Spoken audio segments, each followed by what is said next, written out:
നമസ്കാരം. ഇന്നത്തെ വീഡിയോ എന്ന് പറയുന്നത് ഒരുപാട് സ്ത്രീകളെ ബാധിക്കുകയും അവരുടെ ജീവിതത്തിൻ്റെ ക്വാളിറ്റി തന്നെ അഫക്റ്റ് ചെയ്യുകയും ചെയ്യപ്പെടുന്ന, എന്നാൽ തികച്ചും കംപ്ലീറ്റ് ആയിട്ട് മാറ്റാൻ പറ്റാത്ത ഒരു അസുഖത്തിനെ പറ്റിയാണ്. പല സ്ത്രീകളും ഈ ഒരു ബുദ്ധിമുട്ട് കാരണം, ഒരുപാട് സെലിബ്രിറ്റീസ് വരെ അവരുടെ ഈ അസുഖം ഉണ്ട്, അത് കാരണം അവർ ഒരുപാട് ബുദ്ധിമുട്ടുന്നുണ്ട് എന്നുള്ളത് പുറമേ പറഞ്ഞിട്ടുള്ളൊരു കാര്യമാണ്. അപ്പോൾ ഇന്ന് ഞാൻ എടുക്കാൻ പോകുന്ന വീഡിയോ എൻഡോമെട്രിയോസിസ് എന്ന് പറയുന്ന രോഗത്തെ പറ്റിയാണ്. പലരും കേട്ടിട്ടുണ്ടാവും, പലരും കേൾക്കാത്തവരുണ്ടാവും, പലർക്കും ഈ പ്രശ്നങ്ങൾ ഉണ്ട് എങ്കിലും അത് ഈ എൻഡോമെട്രിയോസിസ് എന്ന് പറയുന്ന അസുഖമാണ് എന്നറിയാത്തവരും ഉണ്ടാവും. അപ്പോൾ എൻഡോമെട്രിയോസിസ് എന്തുകൊണ്ടൊരു വലിയ ഇഷ്യൂ ആയിട്ട് വരുന്നു എന്ന് ചോദിച്ചാൽ, ഏകദേശം ഇപ്പോൾ നമ്മൾ ലോകത്തിലെടുത്താൽ ഒരു 10 സ്ത്രീയെ എടുത്താൽ അതിൽ ഒരാൾക്ക് എൻഡോമെട്രിയോസിസ് എന്ന് പറയുന്ന രോഗമുണ്ട് എന്നാണ് പറയപ്പെടുന്നത്. വേൾഡ് വൈഡ്, അതായത് ലോകത്തിൽ മുഴുവനായിട്ട് നോക്കുമ്പോൾ ഏകദേശം 180 മില്യണോളം സ്ത്രീകൾ ഈ അസുഖം കാരണം ബുദ്ധിമുട്ടുന്നുണ്ട്. അപ്പോൾ ഇത് എന്തുകൊണ്ട്, അതായത് എങ്ങനെ നിങ്ങൾ ഡയഗ്നോസ് ചെയ്യപ്പെടണം എന്നുള്ളതാണ്. അതിന് മെയിനായിട്ട് നിങ്ങൾ അറിഞ്ഞിരിക്കേണ്ടത് അതിൻ്റെ ലക്ഷണങ്ങളാണ്. എപ്പോഴും പലരും മെൻസസ് ടൈമിന് ഉണ്ടാകുന്ന വേദന, അതായത് പീരീഡ്സിൻ്റെ ബ്ലീഡിങ്ങിൻ്റെ സമയത്ത് ഉണ്ടാകുന്ന വേദന പലരും ഇഗ്നോർ ചെയ്ത് കളയാറുണ്ട്. ഓക്കെ, അത് പലർക്കും ഉണ്ടാകും, എനിക്ക് കുറച്ച് കൂടുതലുണ്ടെന്ന് ഉള്ളതേ ഉള്ളൂ എന്ന് പറഞ്ഞിട്ട്. പക്ഷേ ഇതിൻ്റെ മെയിൻ സിംറ്റം എന്ന് പറയുന്നത് മെൻസസിൻ്റെ സമയത്ത് ഉണ്ടാകുന്ന വേദനയാണ്. അതും നോർമൽ ആൾക്കാർക്ക് ചിലപ്പോൾ ബ്ലീഡിങ് തുടങ്ങി ഒരു ദിവസം കുറച്ച് പെയിൻ ഉണ്ടാവും. ആ പെയിൻ അല്ല ഞാൻ ഉദ്ദേശിക്കുന്നത്.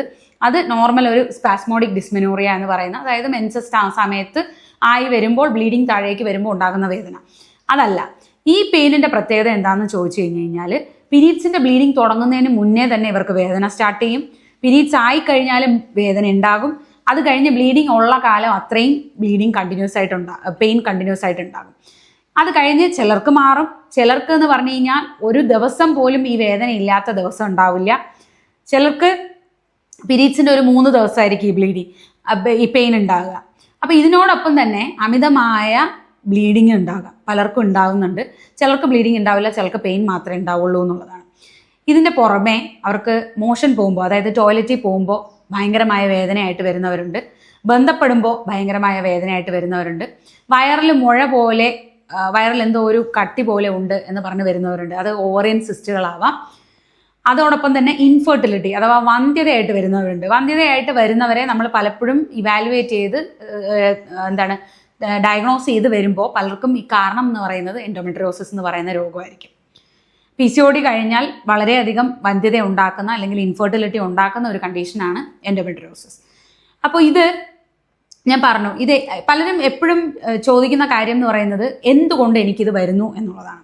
എന്തുകൊണ്ട് വരുന്നു എന്ന് ചോദിച്ചാൽ പലപ്പോഴും ഇപ്പോഴും നമുക്ക് തികച്ചും ഇന്ന കാരണം കൊണ്ടാണ് എൻഡോമെട്രിയോസിസ് എന്ന് പറയുന്ന രോഗം വരുന്നത് എന്ന് നമുക്ക് പറയാൻ കഴിയില്ല. അതിന് പല തിയറീസും ആണ് ഉള്ളത്. അപ്പോൾ അതിന് മുന്നേ ആദ്യം ഇത് എന്താണ് അസുഖം എന്ന് നിങ്ങൾ അറിഞ്ഞിരിക്കണം. അപ്പോൾ അതിനായിട്ട് ഞാൻ ഒരു യൂട്രസിൻ്റെ ഒരു മോഡലാണ് യൂസ് ചെയ്യുന്നത്. സാധാരണയായി നമുക്ക് നോർമലി യൂട്രസിൽ 3 ലെയേഴ്സാണുള്ളത്.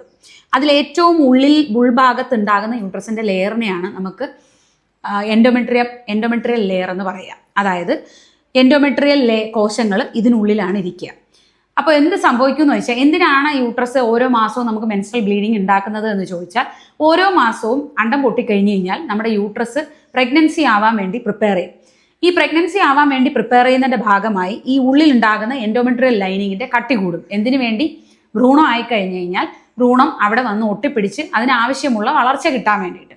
അപ്പം ഇത് കട്ടി കൂടി ഒരു പരിധി എത്തുമ്പോൾ നമ്മൾ യൂട്രസ് നോക്കുമ്പോൾ പ്രഗ്നൻസി ആവുന്നില്ല, അതായത് അണ്ടം പൊട്ടി ഒരു 14 ദിവസം കഴിഞ്ഞിട്ട് പ്രഗ്നൻസി ആവുന്നില്ല എന്ന് മനസ്സിലാവുമ്പോൾ എന്ത് സംഭവിക്കും? നമ്മുടെ ഹോർമോൺ ലെവൽ, ഈസ്ട്രോജൻ്റെയും പ്രൊജസ്ട്രോണിൻ്റെയും ഹോർമോൺ ലെവൽ കുറയുന്ന സമയത്ത് എൻഡോമെട്രിയം എന്ന് പറയുന്നത് യൂട്രസിൽ നിന്ന് ഷെഡ് ചെയ്യും. അത് നേരെ യൂട്രസ് വഴി താഴേക്ക് വജൈന വഴി നമുക്ക് മെൻസ്ട്രൽ ബ്ലീഡിംഗ് ആയിട്ട് പുറത്തേക്ക് വരും. ഇതാണ് നോർമൽ പീരീഡ്സിൻ്റെ സമയത്ത് നടക്കുന്ന കാര്യം. എന്നാൽ എൻഡോമെട്രിയോസിസ് എന്ന് പറയുന്ന അസുഖമുള്ളവർക്ക് എന്താണ് പ്രശ്നം വരിക? ഇതിനുള്ളിൽ നമ്മൾ മാത്രം കാണേണ്ട എൻഡോമെട്രിയൽ ടിഷ്യൂ, അതായത് എൻഡോമെട്രിയൽ കോശങ്ങൾ യൂട്രസിന് പുറത്തും ഉണ്ടാകും. അതിപ്പോൾ യൂട്രസിൻ്റെ പേശികളിലാവാം, യൂട്രസിൻ്റെ പുറത്ത് ബാക്കിലും ഒക്കെ ആകാം, ഇവിടെ ട്യൂബുകളിലാകാം, അണ്ടാശയങ്ങളിലാകാം. അങ്ങനെ പല ഭാഗങ്ങളിലായിട്ട് എൻഡോമെട്രിയൽ കോശങ്ങൾ ഉണ്ടാകും. അപ്പോൾ എന്ത് സംഭവിക്കും?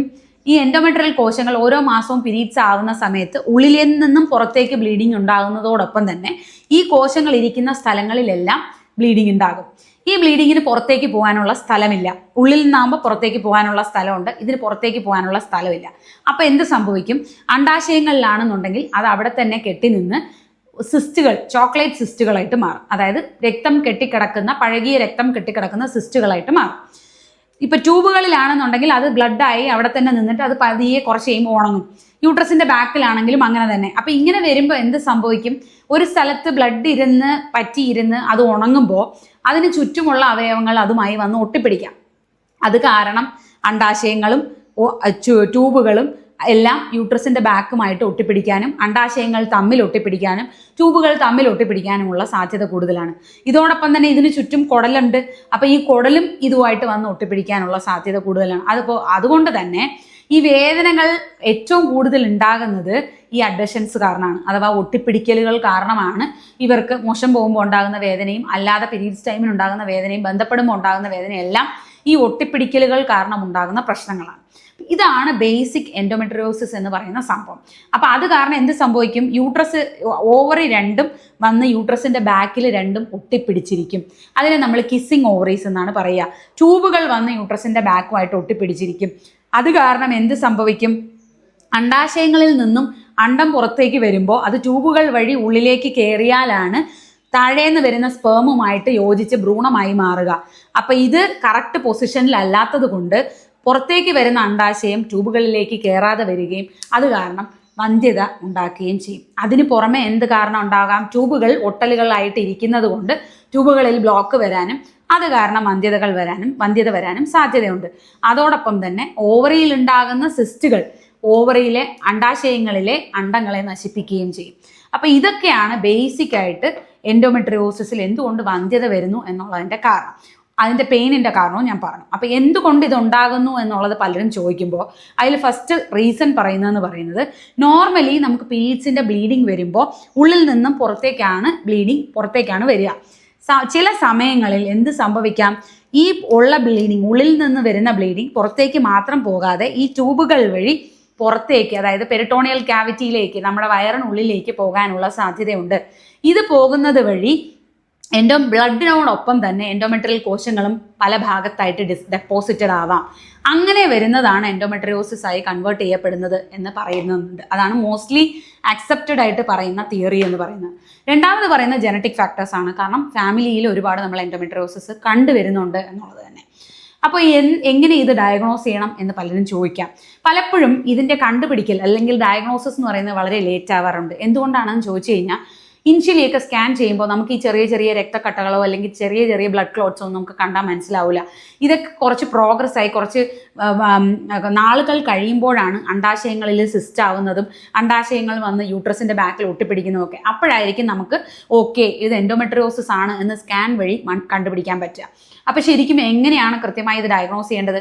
ശരിക്കും ഇതിൻ്റെ ഗോൾഡ് സ്റ്റാൻഡേർഡ് ഡയഗ്നോസിസ് എന്ന് പറയുന്നത് ലാപ്രോസ്കോപ്പിയാണ്, അഥവാ കീഹോൾ സർജറി. നമ്മൾ ക്യാമറ ഇട്ട് ഉള്ളിലേക്ക് നോക്കുമ്പോൾ അതിനുള്ളിൽ ചെറിയ ചെറിയ എൻഡോമെട്രിയോട്ടിക് ഡെപ്പോസിറ്റ്സ് നമുക്ക് യൂട്രസിൻ്റെ പുറത്തും അണ്ടാശയങ്ങളുടെ പുറത്തും ട്യൂബുകളുടെ പുറത്തുമായിട്ട് കാണാൻ പറ്റും. അപ്പോൾ ഏർലി ഡയഗ്നോസിസ് എന്ന് പറയുന്നത് എപ്പോഴും കീഹോൾ സർജറി വഴിയാണ് എന്നുള്ളതാണ്. പിന്നെ രണ്ടാമത് ഇത് കണ്ടുപിടിക്കാൻ ഡിലേ ആകുന്നതെന്ന് പറഞ്ഞാൽ പലരും ഇതിനെ ഇഗ്നോർ ചെയ്യുന്നു. അതായത് സിംറ്റംസ് ഭയങ്കരമായി കൂടി കുറേ കാലം കഴിഞ്ഞ് പെയിനൊക്കെ വെച്ച് കൊണ്ട് നടന്ന് കുറേ കഴിഞ്ഞതിന് ശേഷമാണ് പലരും ഹോസ്പിറ്റലിൽ എത്തുന്നത് അല്ലെങ്കിൽ ഒരു ഗൈനക്കോളജിസ്റ്റിനെ കാണുന്നത് എന്നുള്ളതാണ്. അപ്പോൾ ഇനി ചോദിക്കും ഇതിന് എന്താണ് ചികിത്സ എന്നുള്ളതാണ്. ഇതിൻ്റെ ഇത് ആക്ച്വലി നിങ്ങളിത് മനസ്സിലാക്കണം, ഇതിന് പെർമനൻ്റ് ആയിട്ടൊരു ക്യൂർ ഇല്ല, ഇതിന് പെർമനൻ്റ് ആയിട്ടൊരു ട്രീറ്റ്മെൻറ്റ് ഇല്ല. ഇതൊരു കോൺസ്റ്റൻ്റ് ആയിട്ട് ഒരു ലൈഫ്, ആ ഒരു ലേഡിയുടെ ലൈഫ് ക്രിബിൾ ചെയ്തുകൊണ്ടിരിക്കുന്ന ഒരു ഡിസീസാണ്. എന്നാൽ ഇതിന് നമുക്ക് കൺട്രോൾ ചെയ്ത് നിർത്താം. അതായത് സിംറ്റംസ് നമുക്ക് കുറച്ച് നിർത്താം. ഒരു ഓവറിൻ സിസ്റ്റ് ഓപ്പറേഷൻ ചെയ്ത് എടുത്ത് മാറ്റിക്കഴിഞ്ഞ് കഴിഞ്ഞാൽ അതിൻ്റെ പിന്നെ വരുന്നത് നമുക്ക് കുറച്ചൊന്ന് ഡിലേ ചെയ്യിക്കാം എന്നുള്ളത് മാത്രമേ ഉള്ളൂ. അപ്പോൾ പലരും ചോദിക്കുന്നതാണ്, ഒരു സർജറി ചെയ്തു, ഓൾറെഡി സിസ്റ്റ് എടുത്ത് മാറ്റി, വീണ്ടും അവിടെ തന്നെ സിസ്റ്റ് വന്നു, എന്തുകൊണ്ട്? സെയിം, ഈ കോശങ്ങൾ അവിടെ തന്നെ ഇരിക്കുകയും വീണ്ടും അതിനുള്ളിലേക്ക് ബ്ലീഡിങ് ഉണ്ടാകുമ്പോൾ ഒബ്വിയസ്ലി വീണ്ടും സിസ്റ്റ് ഉണ്ടായി തന്നെ ഇരിക്കും. അപ്പോൾ ഒരു സിസ്റ്റ് എടുത്ത് മാറ്റി, എൻഡോമെട്രിയോസിറ്റിക് സിസ്റ്റ് എടുത്ത് മാറ്റി എന്ന് പറഞ്ഞ് വീണ്ടും സിസ്റ്റ് ഉണ്ടായിക്കൂടാ എന്ന് യാതൊരു നിർബന്ധവും ഇല്ല. അപ്പോൾ ഇതിൻ്റെ മെയിൻ ട്രീറ്റ്മെൻറ്റ് നമുക്ക് മെഡിക്കൽ ട്രീറ്റ്മെൻറ്റും സർജിക്കൽ ട്രീറ്റ്മെൻറ്റുമായിട്ട് ഡിവൈഡ് ചെയ്യാം. മെഡിസിൻ എന്ന് പറഞ്ഞു കഴിഞ്ഞാൽ പെയിൻ കില്ലേഴ്സ് ആണ് നമ്മൾ മെയിനായിട്ട് കൊടുക്കുക. അവരുടെ പെയിൻ സബ്സൈഡ് ചെയ്യിപ്പിക്കാനും ബ്ലീഡിങ് ഒന്ന് കുറച്ചിരിക്കാനും വേണ്ടിയിട്ട് NSAID പോലുള്ള ഡ്രഗ്സ് കൊടുക്കും. രണ്ടാമത് ചെയ്യുന്നതെന്ന് പറഞ്ഞു കഴിഞ്ഞാൽ ഹോർമോൺസ് കൊടുക്കുക. അതിലിപ്പോൾ നമ്മൾ ഓറൽ കോൺട്രാസെപ്റ്റീവ് പിൽസ് അഥവാ ഗർഭനിരോധന ഗുളികകൾ കൊടുക്കാം. അല്ല എന്നുണ്ടെങ്കിൽ പ്രൊജസ്ട്രോൺസ് കൊടുക്കാം. അപ്പോൾ പ്രൊജസ്ട്രോൺസ് എന്ന് പറയുമ്പോൾ അത് ഇഞ്ചെക്ഷൻസ് ആയിട്ട് അവൈലബിൾ ആണ്, ടാബ്ലറ്റ്സ് ആയിട്ട് അവൈലബിൾ ആണ്, അല്ലെങ്കിൽ നമുക്ക് യൂട്രസിനുള്ളിലിടുന്ന കോപ്പർ ടി ഡിവൈസസ്, മെറീന പോലുള്ള കോപ്പർ ടി ഡിവൈസസ് ആയിട്ട് അവൈലബിൾ ആണ്. അപ്പോൾ ഇത് മൂന്നും കൊടുത്തു കഴിഞ്ഞ് കഴിഞ്ഞാൽ എന്താണ് സംഭവിക്കുന്നതെന്ന് പറഞ്ഞാൽ യൂട്രസിന്റെ ഉള്ളിലെ ലൈനിങ് അത് തീരെയും കട്ടി കുറയ്ക്കുകയും അത് കാരണം നമുക്ക് മെൻസ്ട്രൽ ബ്ലീഡിങ് ഉണ്ടാകാതിരിക്കുകയും അതുകൊണ്ട് തന്നെ ചുറ്റുമുള്ള ബാക്കി എൻഡോമെട്രിയൽ കോശങ്ങളിൽ നിന്നും ബ്ലീഡിങ് ഉണ്ടാവാതിരിക്കുകയും അത് കാരണം പെയിനൊക്കെ ബ്ലീഡിങ്ങും ഒക്കെ കുറഞ്ഞിരിക്കുകയും ചെയ്യും. അപ്പോൾ നമ്മൾ ആർട്ടിഫിഷ്യലായിട്ട് മെൻസസ് നിന്ന ഒരു കണ്ടീഷൻ ഉണ്ടാക്കിയെടുക്കുകയാണ് അവിടെ ചെയ്യുന്നത്. ഇതല്ലാതെ നമ്മൾ ലേറ്റസ്റ്റ് ആയിട്ട് വരുന്ന ട്രീറ്റ്മെന്റ്സ് ആണ് GnRH ഏഗണിസ്റ്റ്, ആന്റഗണിസ്റ്റ് എന്നൊക്കെ പറയുന്ന കുറച്ച് മെഡിസിൻസ്.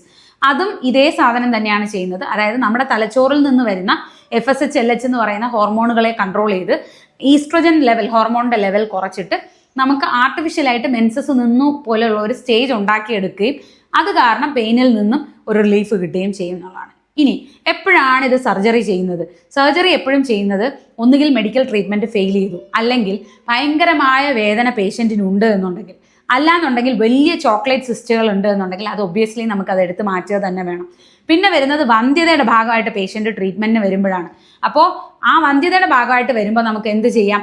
ഒന്നുകിൽ നമുക്ക് ചോക്ലേറ്റ് സിസ്റ്റ് ഉണ്ടെങ്കിൽ എടുത്ത് മാറ്റി കൊടുക്കാം, അഡ്ഹഷൻസ് അഥവാ ഒട്ടിപ്പിടിക്കലുണ്ടെങ്കിൽ അത് മാറ്റി കൊടുക്കാം, ചെറിയ ചെറിയ എൻഡോമെട്രിയോട്ടിക് ഡെപ്പോസിറ്റ്സ് നമ്മുടെ യൂട്രസിന്റെ ബാക്കിലൊക്കെ കാണുകയാണെങ്കിൽ അതൊന്ന് കരിച്ചു കൊടുക്കാം. അപ്പോൾ അത് അതിന്റെ പ്രോഗ്രസ് കുറയ്ക്കാൻ വേണ്ടി സഹായിക്കും എന്നുള്ളതാണ്. അപ്പോൾ ഇതാണ് സർജിക്കൽ മാനേജ്മെന്റ്. അപ്പോൾ എപ്പോഴും എൻഡോമെട്രിയോസിന് ഡയഗ്നോസിസിന് ഗോൾഡ് സ്റ്റാൻഡേർഡ് എന്ന് പറയുന്നത് ലാപ്രോസ്കോപ്പി തന്നെയാണ്.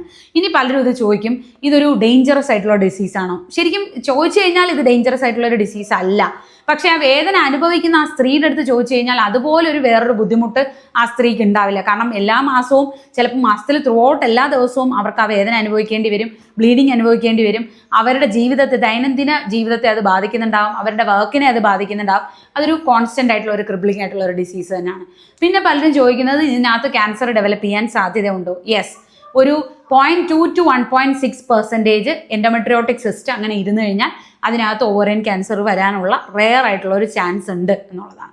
അപ്പോൾ ഇന്ന് എൻഡോമെട്രിയോസിസ് എന്ന് പറയുന്ന രോഗം എന്താണ്, അതിന് പെർമനന്റ് ക്യൂർ ഉണ്ടോ, അതിന് എന്തൊക്കെ ചികിത്സകൾ അവൈലബിൾ ആണ് എന്നുള്ളത് മനസ്സിലായി എന്ന് വിശ്വസിക്കുന്നു. നന്ദി, നമസ്കാരം.